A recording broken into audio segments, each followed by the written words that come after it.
Hello and welcome. Thanks for joining our live stream.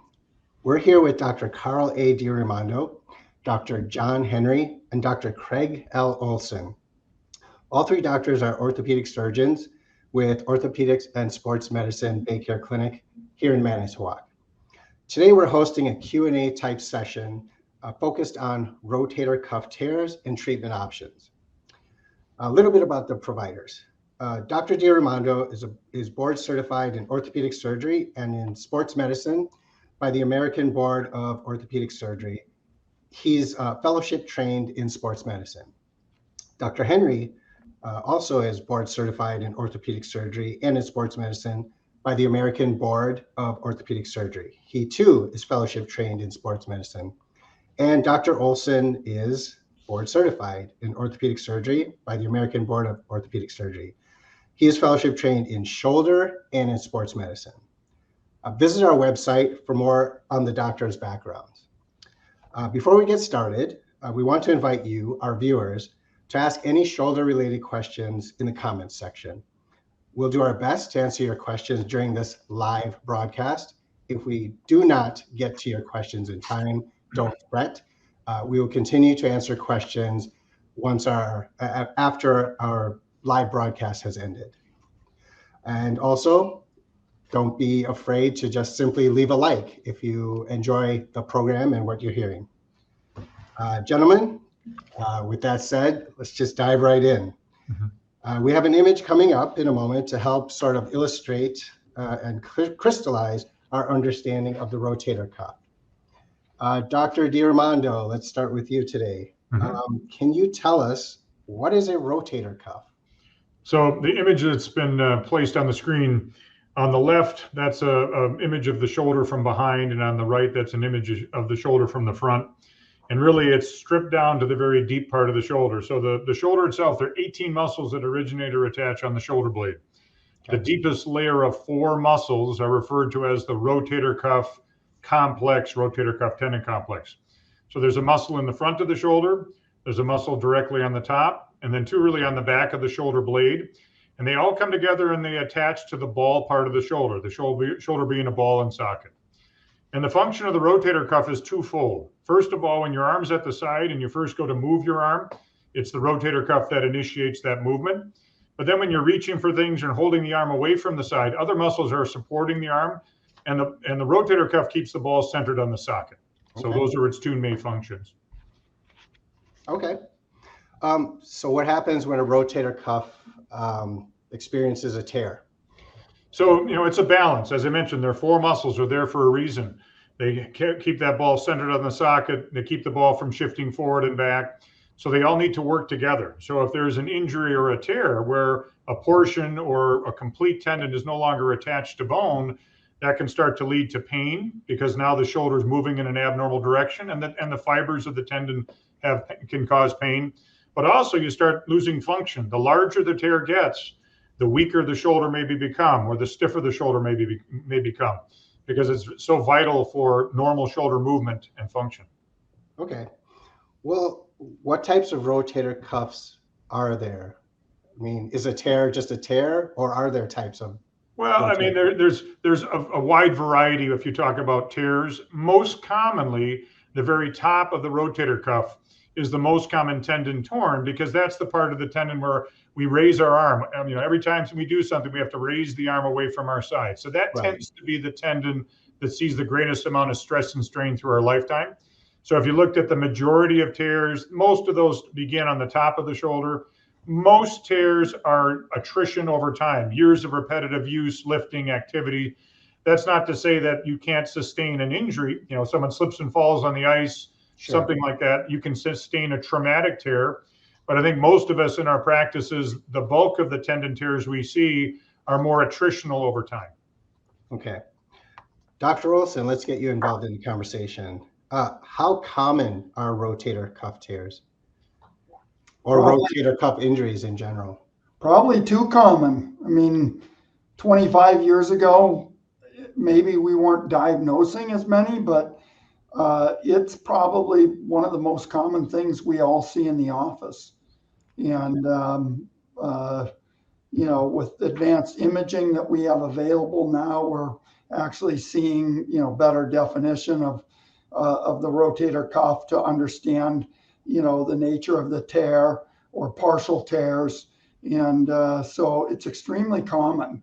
And I think in our community, it's probably even more common because our community has a kind of a working population that, like Dr. DiRaimondo was saying, putting their arm in this position to do things and doing that over and over again is just something that is going to put the rotator cuff at, stress and, be vulnerable to injury.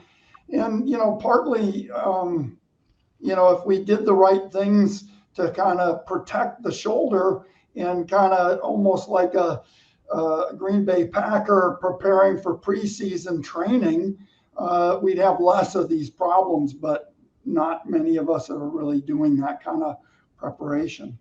But they're very common. Okay. And along those lines, let's delve a little bit more into this, but generally speaking, what causes a rotator cuff tear? I know you've talked about repetition. What else is usually the culprit behind a rotator cuff tear? I mean, there's a lot of different culprits, but I think the common things I see is, probably most often, attritional, which is a fancy word to say, you've been running on that tire for, 10 years, it's going to wear down to the cords and it'll eventually go flat. So that's attritional wear and tear. But we also see traumatic. People fall and use their outstretched arm to, either protect them from falling or, land on the shoulder, and I think that's certainly another factor. So trauma and wear and tear. Okay. Those are the biggies. Yeah. And then are there risk factors? I'd say, the type of work or function that you do with your shoulder is going to, if a lot of it's overhead, well, then maybe that's going to put the top tendon or the main tendon of the rotator cuff, at risk.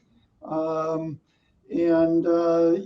you fall a lot, Sure. Maybe that's going to put it at risk. But Sure. I mean, I think the wear and tear phenomena, whether it's, if you think of it as a tire or however you look at it, Right. That's what we're seeing an awful lot of. Okay. Dr. Henry, you're up. What are the symptoms of a rotator cuff tear? Well, Dr. DiRaimondo mentioned pain, weakness, loss of function. Those are the big things. The pain, though, is often not where you'd think it would be. A lot of times people come in and say my shoulder or my arm hurts, rather. Often the pain is referred to the upper arm, not always right here in the shoulder. So that can be a little tricky, and you have to have a index of suspicion when someone says they have arm pain, that the shoulder may really be the culprit. Okay. The other thing with rotator cuff tear is often the problem gets worse over time. Many times people are seen as not days or weeks, but months or sometimes even years where they've had symptoms, and the symptoms tend to worsen because the tear doesn't heal. And another important symptom is sleep disturbance. Many times people have a hard time sleeping. Okay. Because of a rotator cuff tear, or they have to sleep in a recliner instead of bed. Those are typical symptoms for a rotator cuff tear. Okay. So those are symptoms, but then how do you ultimately diagnose a rotator cuff tear? Well, like anything in medicine, we just use the tools that we have to figure out the problem. And it's initially hearing the patient's story, taking a good history, and that can give us a lot of insight, like I mentioned. And then by physical examination, we can gain further insight. There are certain tests that we can do in the office to lead us in our index of suspicion for a rotator cuff tear. And then with that, then we'll get additional information with x-rays, which show us what the bony structures look like. Okay. Many of these patients, especially the ones that Dr. Olson alluded to, that have chronic symptoms or long-lasting symptoms, many times they have a little spur or bony prominence on the bone above the rotator cuff that can be a predisposing factor, so x-rays can shed light there. And then beyond that, if we feel necessary, we use MRI generally to nail down the diagnosis. MRI would be the most definitive test, although having said that, the ultrasound technology has been improving quite a bit over the last several years, where a diagnostic ultrasound can also be useful in some situations to either rule in or rule out a rotator cuff tear. Okay, you may have touched on this just now. We have a question that came in, and it's kind of abbreviated, but I think what they're asking is, yes, can a rotator cuff tear be diagnosed without an MRI? So can you definitively answer that question for our viewer? Well, generally, yes. MRI is usually the most definitive test. And with MRI, we can not only know whether there's a tear or not, but we can know the full extent and how many tendons are involved. There's an old-fashioned test, which in some cases is still useful. It's called an arthrogram, where you can inject dye into the shoulder between the ball and socket. And then after that, you take just a simple x-ray. And if you see that that dye leaks up in the space above the rotator cuff, well, there's a tear. Right. But it doesn't really lend much detail for the extent or location of the tear. Okay. I can speak a little. I think Dr. Henry hit on the head. And we have many a patient that, for whatever medical reason or otherwise, may not be able to tolerate an MRI. And we may not always have an ultrasound unit or a technologist who's facile with the use of that unit. So the arthrogram, which is a very good test still, and that either can be done with plain film, or you'll get more detail, because as a surgeon, we want to know if there's a tear, but then also understand more of the geometry of the tear. If we're going to be trying to understand how to fix or repair it, you can do a CT or a CAT scan. So that's not an MRI, that's a form of an x-ray, but it does provide us with a little better information than maybe just a straightforward arthrogram. But the simple answer to the question is yes. Yeah. Whether that's physical exam, history, ultrasound, or other tests that would maybe avoid an MRI in a situation where it's not possible to obtain it. Great. Thank you for that answer. Last question for now, Dr. Henry. You kind of touched on this a little bit, but what happens if a rotator cuff tear isn't treated in what you three would consider a timely manner? Well, you have to know what we're talking about here. And as Drs. D Raymondo and Olson alluded, there are different types of rotator cuff tears, and there's partial thickness versus full thickness tears. Mm-hmm. And the severity or the risk for further problems depends on many of these variables. But in general, a rotator cuff tear doesn't heal itself, and the natural history is it'll tend to get worse over time. Okay. And as it does, generally speaking, patients will have greater symptoms and impairment over time. So if it isn't treated, it can get worse. But bottom line, we don't treat x-rays or MRI or ultrasound. We treat patients, right? And the goal of treatment is to help patients get their quality of life back. Right. So that's the best way to make that decision when to move forward with treatment and what type of treatment is going to be best. Okay, great. Thank you for that. If you're just joining us, we're here with Dr. Carl A. DiRaimondo, Dr. Craig L. Olson, and Dr. John Henry. All three doctors are orthopedic surgeons with Orthopedics and Sports Medicine BayCare Clinic here in Manitowoc. We're discussing shoulder conditions, specifically rotator cuff tears and recommended treatment options. So right now we're gonna put up an arthroscopic image of a rotator cuff tear, just sort of for illustrative purposes. Dr. D Raymondo, back to you. Mm-hmm. This illustration is labeled and it's beautiful, but you take away those labels, I have no idea what I'm looking at. And I see where it says cuff tear, but even then, I only know that's the cuff tear because it says cuff tear. So you're the specialist. What is going on here? So as you referred to, this is a picture from a shoulder surgery, an arthroscopy or a shoulder scope. And in that type of procedure, through small cameras and instruments, we're able to see inside the joint. And what we're doing, we're inflating the joint with fluid. Okay. So the image you're seeing is actually, this is a camera, and where this camera is coming in from the back of the shoulder, looking forward. So in the foreground, kind of that off-white smooth, that's actually the ball of the shoulder, the humerus or the humeral head. Okay. And that's how the cartilage should look. On the upper part of the screen, the top, that's the actual rotator cuff tendon coming over and attaching to bone. You see the reference to biceps. So actually one of the portion of your biceps has a tendon that attaches on top of the shoulder. And that's always a landmark for us to identify the front of the shoulder. And what the dotted area is demonstrating is the tendon itself should almost look kind of like how the humerus or the cartilage, it should be a smooth off-white appearance. Okay. Clearly, if you look at that outline, it doesn't look that way. And the dark area most likely is actually a tear or a full thickness tear extending out. But a partial tear would be something more to the right in that circled area where it looks more frayed, like a rope fraying. Yes. Whereas if you hear the term complete or full thickness, you're looking out through a small hole, and that would be representative of the tear where it's supposed to be attaching to the bone. Wow. Thank you for that. We actually have another question that came in, and I have the same question for you. Is the only treatment for a rotator cuff tear surgery? Well, I think I'm up on this one. Is it? So obviously the answer to that is no. And in fact, most patients, when they present to us with a shoulder problem, pain, barring an accident or barring some significant loss of motion or strength that we think, oh my gosh, this has to be a significant injury.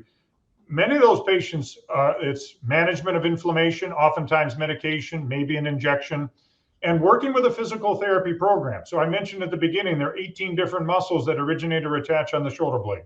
Right. If there's a small tear, a partial tear, really only affecting a small portion of the rotator cuff, a lot of times by building up the strength and the balance of those muscles, it will offset symptoms and patients become pain-free. And so a patient that presents to us with maybe some pain in their shoulder, but really doesn't have a lot of weakness, we'll try conservative treatment first. We're not going to get an ultrasound, an arthrogram, or an MRI. Could they have a small tear? They might. But as Dr. Henry alluded to, if we, through a program to build up the posture and the strength and the position of the shoulder, alleviate stress on the area where it's injured, and the pain gets better, it doesn't matter if they had a tear. Now, that's a harder treatment when the tears are larger and there's more pain or there's significant loss of function, however. Sure. Okay. And yes, sticking with you, Dr. DiRaimondo, what are the surgical options for a rotator cuff tear? So if we're dealing with a symptomatic, we've determined this is causing their symptoms, we've tried conservative treatment, we're going in for the purpose of having to address it. The gold standard for a rotator cuff tear, whether it's a full thickness tear, which is a complete tear, a partial tear where there's a few fibers attached, but it's still obviously a source of pain. The gold standard is we would like to repair it. We'd like to reattach the tendon back to bone to restore the normal anatomy. The typical techniques that we're using, once again, we do most of this now through small incisions, arthroscopic surgery, outpatient procedures. The kind of the nuts and bolts technical, aspects, we need to reattach the tendon to bone and a blood supply. So we have these little devices called suture anchors. So everyone understands the concept of an anchor, but this looks like a tiny little screw. It attaches into the bone. We pass stitches from that anchor through the tendon, and then we're able to bring that tendon right back down to bone. And so that we can recreate what we would describe as the footprint for the tendon. So that's in the majority of situations, that's what we're attempting to do, to create that normal anatomy, to allow for it to heal, but then as it heals and recovers, recreate its normal biomechanical function. Okay, so we're gonna deviate a little bit. We're gonna move away from the questions that I have for you, and we have a number of questions coming in. Looks like a lot of people are interested in this topic. So what I'm going to do is I'm going to call you out and then throw the question your way. So I'm going to spread it around a little bit. Okay. So Dr. Olson, let's go to you. What is the probability, and this is a question that came in, what is the probability of re-injuring a rotator cuff after surgery? Well, there's a lot of factors to it, but yeah, I mean, another traumatic injury can do it. I mean, I would just personally say, when we repair the rotator cuff, there's a period of time that the strength of that repair needs to be protected. I guess if I use some rough numbers, 6 weeks is the time that we protect the rotator cuff, because we know in that first 6 weeks that probably 50% of the strength of the repair is taking place, but at 6 months it's 90%, and at a year it might be 98%. Okay. And so even in that window where it's still trying to mature the nature of that, healing of the repair, I mean, that rotator cuff is vulnerable. Now, some of the other factors that work against us is sometimes the bone quality to actually receive an anchor is not so good. And what I kind of call the pull-out test is the anchor goes in and you start to pull on your suture to just really see, will that pull the humerus up, meaning that anchor is well fixed in the bone before then I use that to repair the rotator cuff with. And in some cases, we're dealing with bone that it just isn't going to be able to withstand that. And so there's a little bit of a balance. If you're dealing with bone quality of that nature, then you're going to protect that patient longer to allow that anchor and the suture structure to really, really take hold. Gotcha. So what is the probability of re-injury? I think in all of our hands, that is really rather low, because the potential or the success numbers are very high with this procedure. And so I would just say that probability is very low, maybe, and again, it's over time. I mean, if you look at shoulders 10 years down the road, are they going to fail their repairs? Sure, that number goes up. Within the first year, I think those numbers are really low and probably less than 5%. Okay. Dr. Henry, after this, and this is a question that came in, after someone has an MRI, can you get them in and fix the problem? So I'm assuming the answer is yes, but I mean, maybe it's, how quickly can you get them in? I'm not sure what's behind the question, but let's answer the best we can. After someone has an MRI, can you get them in and fix a problem? I can only speak for our office, and we've got an excellent team that is doing everything possible for the patient's benefit. So a lot of times we'll see patients back directly after an MRI, same day if possible, or certainly within a day or two. Some of it depends on who ordered the MRI. If the MRI was done elsewhere and then they're scheduling, that might be different than if we order the MRI and then directly arrange to our office to see them back. But bottom line, the answer is yes. The goal is to get patients information as quickly as possible, let them know what the problem is, and then arm them to make an appropriate treatment decision. Okay. Dr. D Raymondo, we're tossing this your way. Do you have to have an injury to have a rotator cuff tear? As we kind of alluded to it kind of earlier on in our discussion, most tears, or when people present with shoulder pain, most times they're not able to identify an injury. And we talk about it may be related to repetitive use or function. And I think the greater percentage of people that ultimately we diagnose with the rotator cuff tear don't tell us that they slipped on the ice, they fell out of a deer stand, something occurred. Those are the tears. I mean, it's more common that type of tear occurs as we get older, because the tendon strength loses some of its tensile strength. But it is not uncommon for a patient who we've worked up over a period of time and treated, ultimately do an MRI or a diagnostic test for the tear, and they'll look at you saying, well, I don't remember injuring it, but we have to help them understand that it's probably been something that's gradually occurred. And there may have been a smaller tear that it took a while before it was big enough to cause symptoms. Right. Okay. We're sticking with the questions that are coming in. They keep coming in, and thank you, viewers, for your questions. Don't be shy. Keep them coming. Dr. Olson, do we send anything home with patients for recovery after surgery, after rotator cuff repair? Yeah, well, yes, for certain, the shoulder immobilizer that's going to protect the shoulder in the appropriate position, we're going to send you home with that. We do know that we're really trying to protect the repair that we, sew back together with our anchors and suture.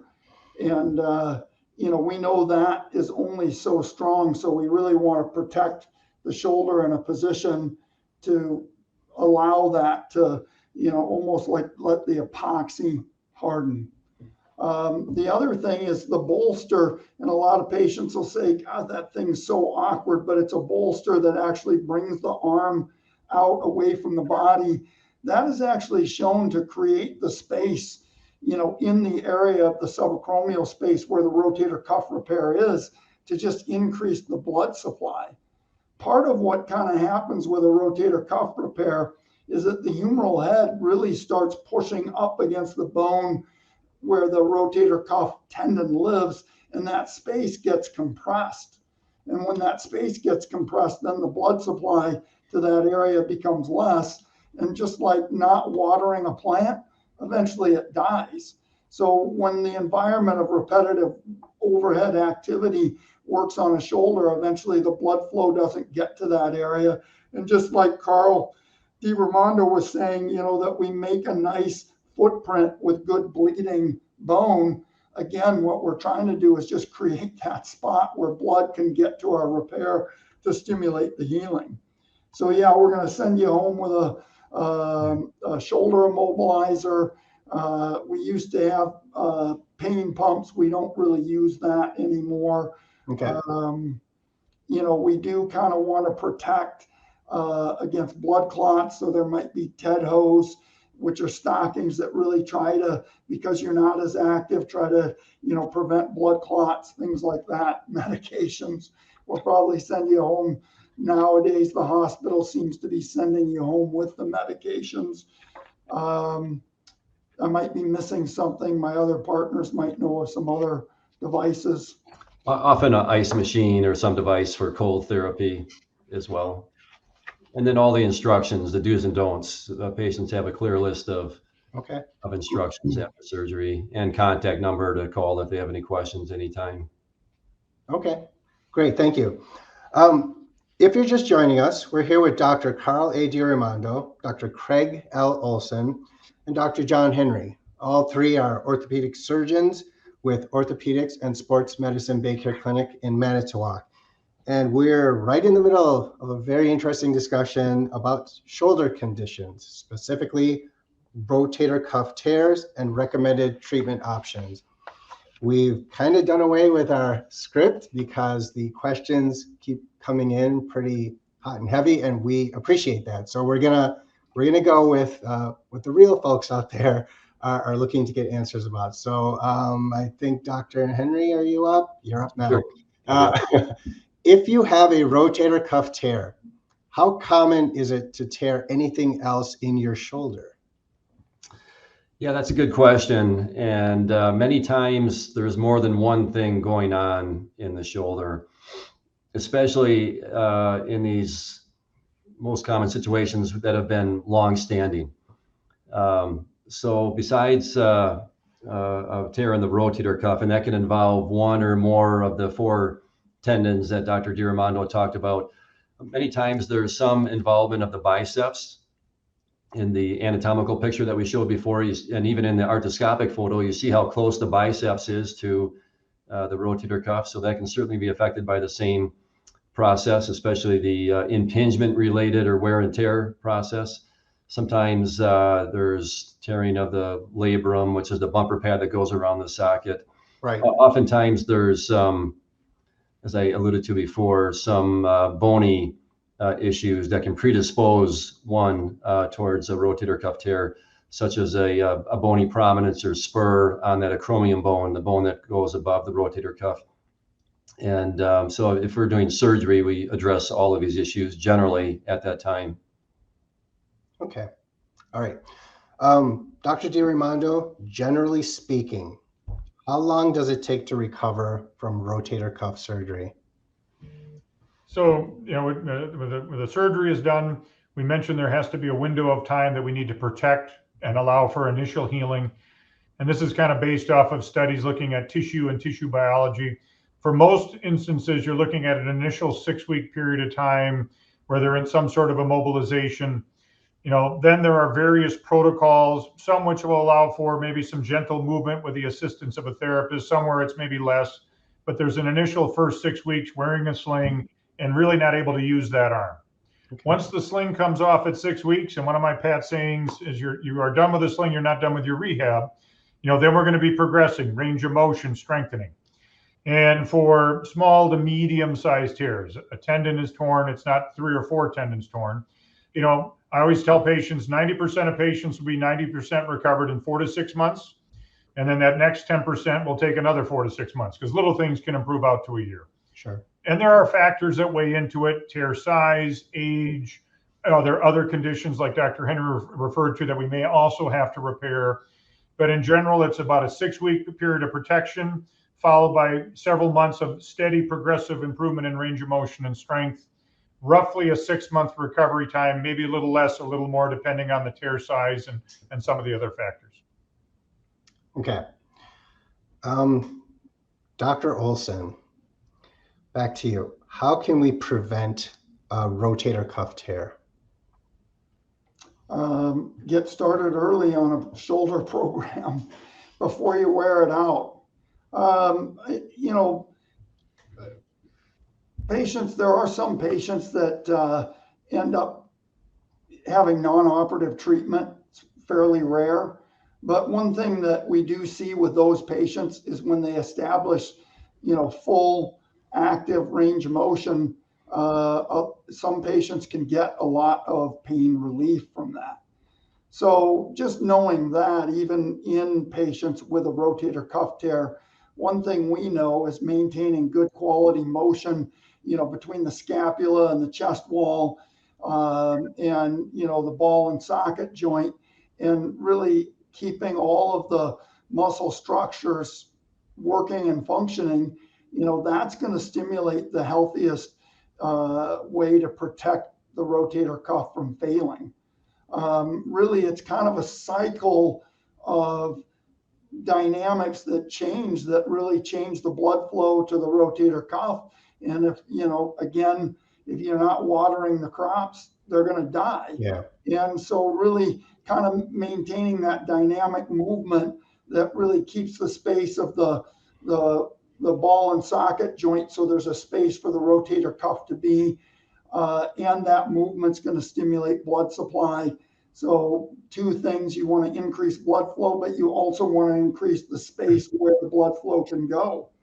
So again, it's kind of like, you know, the Packer season has started, but, you know, months and months ago, these guys all around the season have been training and preparing, Right. because they know, you know, they're going to get destroyed and beat up. And we know in our community, there is a lot of, you know, overhead work that's done in this community, and kind of almost, you know, okay, you spend 40, 50 hours a week at your job. You may have to have that other part of the time just taking care of your shoulder and protecting it. And I would say start early, you know, because the earlier you start, the, you know, less cumulative damage that's going to take place. So that's my best suggestion. And if there's any other things, please tell me, because yeah, I got shoulders that hurt right now. Let's jump to you, Dr. Henry. So what do you do when somebody has a rotator cuff tear that's just bad? How do you help that person out? We don't want to diagnose anybody specifically asking questions, so I'm trying to phrase their question delicately, but how do you assist somebody whose shoulder situation is just traumatic, frankly? What do you do? Well, yeah, it's a good question. And again, there are a lot of variables that would direct that conversation, but you got to figure out the problem. So initially, the priority is to use the tools that we have, and we talked about already, to figure out the full extent of the problem. Mhm. And with that, related to a rotator cuff tear, we're deciding how many tendons are involved and how large the tear. And then there's this conversation whether it's repairable or not, because some rotator cuff tears, especially those that have been there long standing, are not repairable. That even if we could go in there and reattach the tendon, it's just not going to heal. So we have to have. So what do you do? So what do you do? Well, there are salvage options then. Okay. This is a rare situation, but it does Okay. come up, especially in an older population. So there are salvage options. Sometimes you can add biology to the tendon repair. You can repair a portion of the patient's own rotator cuff and then add a patch, like a tendon augmentation patch, kind of like if you had a hole in your favorite pair of blue jeans, you might mend the hole and put a patch over. Similar idea. Analogy. Yeah. And that's had some very reasonable success. Another option beyond that is to actually replace the shoulder. There's a type of shoulder replacement that I don't have personal experience with, but both of my colleagues, Olson and DiRaimondo, have a lot of experience doing reverse shoulder replacement. And it's a type of shoulder replacement that remarkably, brilliant engineering can compensate for the absence of a rotator cuff function on the shoulder. Okay, great. Thank you. Dr. D Raymondo, where generally do the three of you perform these surgeries? So as far as where we practice, all three of us practice here at locally in Manitowoc Two Rivers area. Right. We do our surgeries when in Manitowoc Two Rivers at the Two Rivers Aurora Hospital. Dr. Henry also has practices in Green Bay at Aurora BayCare Medical Center and at the BayCare Clinic, Orthopedic Clinic in Green Bay. So you have opportunities to see us in both communities and counties. Okay. Another question. We're going to jump to you, Dr. Olson. How long is the surgical arm immobilized after surgery? And you guys may have touched on this. Why is it so important to remain immobilized? And I think just in passing, you talked about it, but let's answer this question specifically. But I mean, that's like cutting to the very core of, what is important with this surgery is really the protection of your repair to allow it to have that opportunity to become strong enough to then be challenged with physical therapy. And as I always kind of mention, it's kind of like being on a razor's edge, because not doing anything with the shoulder can lead to another problem called adhesive capsulitis, or a more basic term is a frozen shoulder. Because really the ball and socket joint, the shoulder has the most motion of any joint, but if we don't move it, it can seize up. And frankly, especially after surgery, blood and joint fluid is almost a recipe for, epoxy, meaning, it can just start to freeze up the shoulder, and then we lose that motion, and we can't really do anything with any shoulders that are frozen. So what we want to do is get this nice balance between having the shoulder immobilized in the appropriate position to allow the blood flow, to allow the healing, but also then we're getting our patients into the therapist, where the therapist is trying to ensure that the ball and socket motion is being maintained so that the shoulder doesn't freeze up. And it is a delicate balance, but through the protocols that we've developed with our therapists as a team, our therapists have done a fantastic job at really seeing these patients through this very complex situation of, partly immobilizing and protecting the shoulder, but yet not allowing it to become frozen. And so, I mean, this question, perfect question, because it really is at the core crux problem as surgeons that we're always dealing with. Right. Perfect question and perfect 6 follow-up weeks question. is the number, though, Oh. for a standard, a standard tear. If it's a huge tear, it's going to Well, be longer. Okay. All right. So the perfect follow-up for, let's go, Dr. Henry. How long does one attend physical therapy post-op? It depends on the individual and all the different factors that we've alluded to. But for most patients, it's 12 to 16 weeks of physical therapy from the time of surgery. And in those first 6 weeks, the therapy goals are limited because the priority, as Dr. Olson just mentioned, is protection. Right. After the first 6 weeks, 6 to 8 weeks, depending on the patient, then the priority changes to getting the shoulder moving and lastly, strengthening.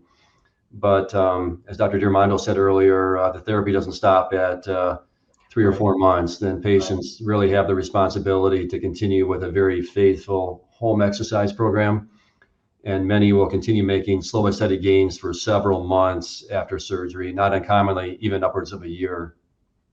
Wow. Okay. If you're just joining us, we're here with Dr. Carl A. DiRaimondo, Dr. Craig L. Olson, and Dr. John Henry. All three doctors are orthopedic surgeons here at Orthopedics and Sports Medicine BayCare Clinic in Manitowoc. We're discussing shoulder conditions, specifically rotator cuff tears and recommended treatment options. We're going to go back to the comments that have been coming in steadily. Thank you so much, viewers. Dr. D Raymondo, what could happen if you don't follow the at-home exercise regimen after rotator cuff surgery? So as we've been talking about here in the last few minutes, I tell patients there's kind of critical points when it comes to when we are going to fix and move forward with the surgery. First and foremost, it's what we as the surgeons do and how we can repair a tendon such that we feel that the repair is sound. There's that window of protection where less is more, as we've talked about. But ultimately, like anything in life, what you put into it is what you get out of it.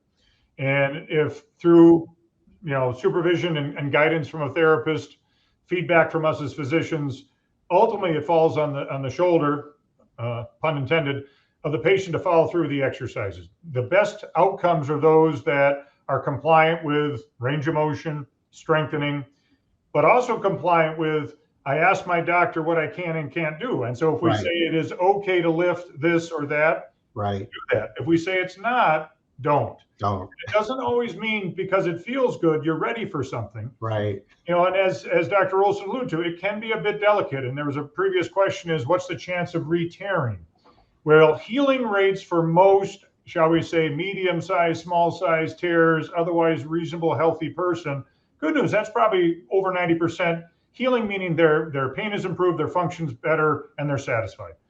The problem is, what about the outliers? And much of the outliers are those that probably didn't quite follow the treatment regimen during the course of their recovery. And unfortunately, there's only a window of time. If we miss that window, we don't get it back. Right. Great answer. Thank you. Sticking with the questions coming in, is there an age limit that you wouldn't recommend shoulder surgery? Let's go to Dr. Olson. You always send that to the oldest doctor. But the key thing is, we don't look at chronological age. There's certainly doing arthroplasty, meaning shoulder replacements for some chronic long-term rotator cuff tears that now have arthritis of their joint. That's becoming more common, but yet there's still mid 70-year-old patients that when you look at them, the function of their anatomy and their structures are just basically saying, everything is good except for the rotator cuff. And that's the part that needs to be fixed. So, reverse total shoulder for, cuff tear arthropathy, upper 80s are some of my patients. There's a few in their 90s, but, it's partly the desire of the patient. When the patient comes to us, part of our job, like Dr. Henry was saying, we got to get the story. Well, part of the story is, what does the patient want to be doing? Where is their physiologic age? You know, we have to add those kind of factors into, you know, how we look at people. And, you know, so sometimes, you know, it's an 80-year-old that's getting a rotator cuff repair when, you know, most people are saying, well, doc, usually you do a shoulder replacement for that. Well, not for this patient, because this patient's a little different. Right. You know, tennis players still doing, you know, activities. Whereas some of my other patients, you know, it's clear that a reverse total shoulder is going to be a better treatment for them. Sure. But I mean, I don't have age limitations. I mean, my patients basically tell me, look, doc, I'm too old for that. And then I have to kind of say, well, are you sure? I mean, you know, is pain keeping you from living the way you want to live? And I mean, that's just a conversation we have to have with patients. Right. And a lot of times you just have to kind of let them go and say, you know, why don't you come back in a few months and we'll, you know, readdress this and see where you're at. So I kind of, age is just not one for me.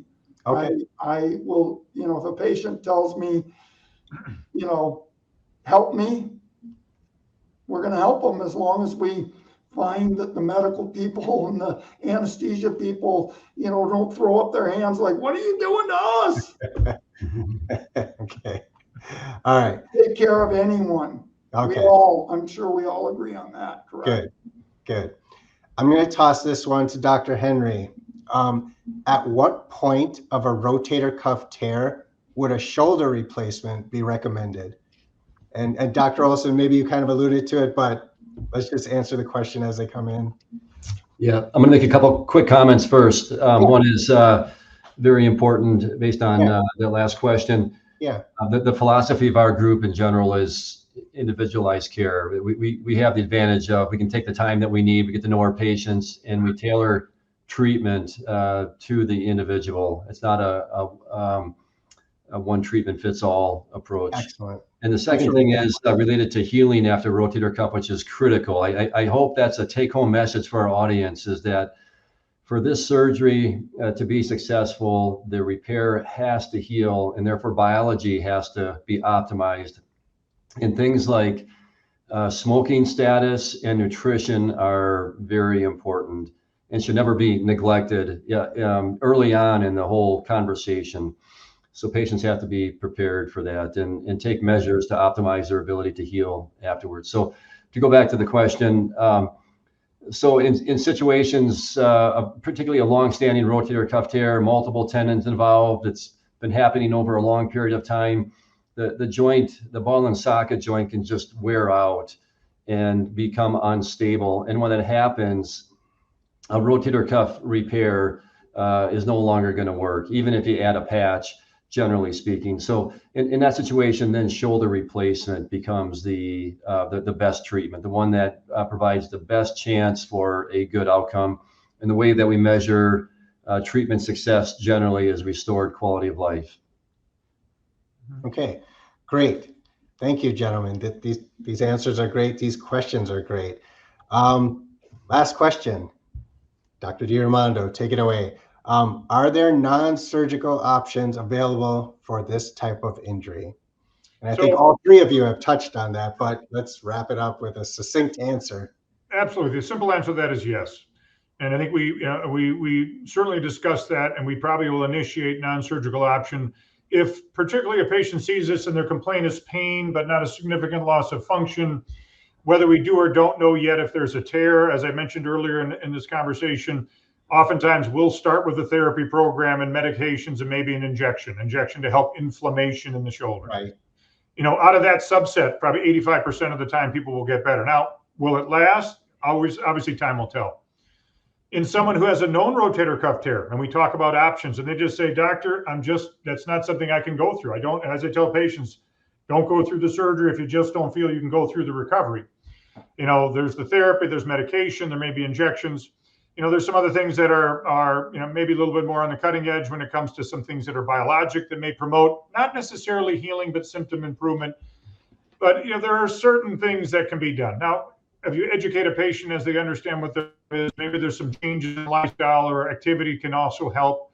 Realizing, however, once torn, the rotator cuff never heals. Right. Doesn't mean they're always symptomatic.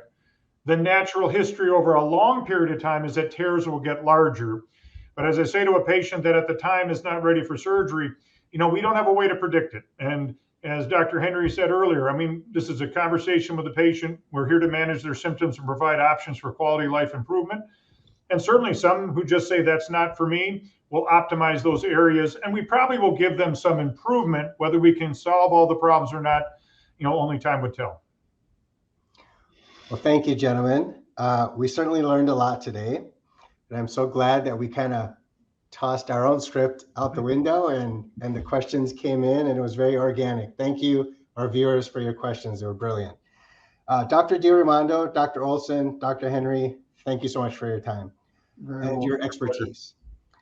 And thank you, our viewers, for joining us. If you have additional questions for Drs. DiRaimondo, Olson, or Henry, please continue to ask them in the comments section.